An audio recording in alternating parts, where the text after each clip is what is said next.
Hey guys, Joe here, back to the Word. Today talking about dead faith, faith that works. I want to start out by reading James chapter 2, verse 17, which says, "So also faith by itself, if it does not have works, is dead." I want to talk about this for a few moments, that dead faith versus faith that is alive and growing and active. To get what James is going after here, we got to back up a little bit to verse 14. It says, "What good is it, my brothers, if someone says he has faith but does not have works? Can that faith save him?" The debate here is that some of the believers were saying, "I have faith," but they couldn't back it up. There was no fruit from their faith. There was no actions coming from their faith. They were just words. And James goes on to share that explicitly in the next verse. He says, "If a brother or sister is poorly clothed and lacking in daily food, and one of you says to them, 'Go in peace, be warmed and filled,' without giving them the things they need for the body, what good is that?" He was like, man, why are you serving people with your words but not with your actions? He says, "So also faith by itself, if it does not have works, is dead." What we see clearly here is that saving faith, faith that has saved someone, is going to be followed by actions and works.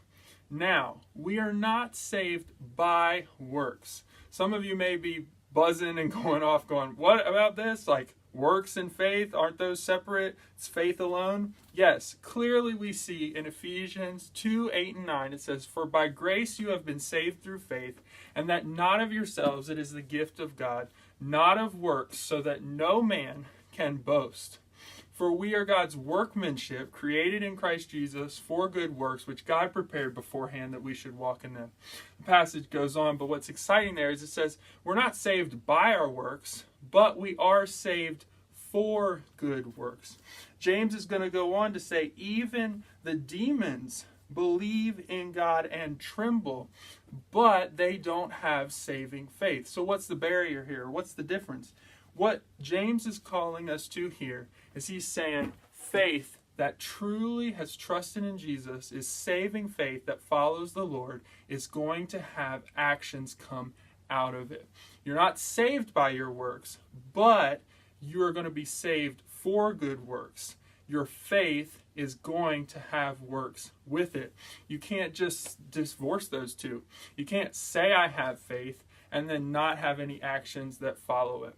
We see this most clearly, I would say, in 1 John. We see these tests of what it means to really follow Jesus, that if we're going to follow him, we're not only going to trust him and believe in him, we're actually going to start looking the way Jesus looked. We're going to start walking the way Jesus walked, loving and serving people the way Jesus served people. And that is a faith that saves, not a faith that says I believe, but has nothing with it.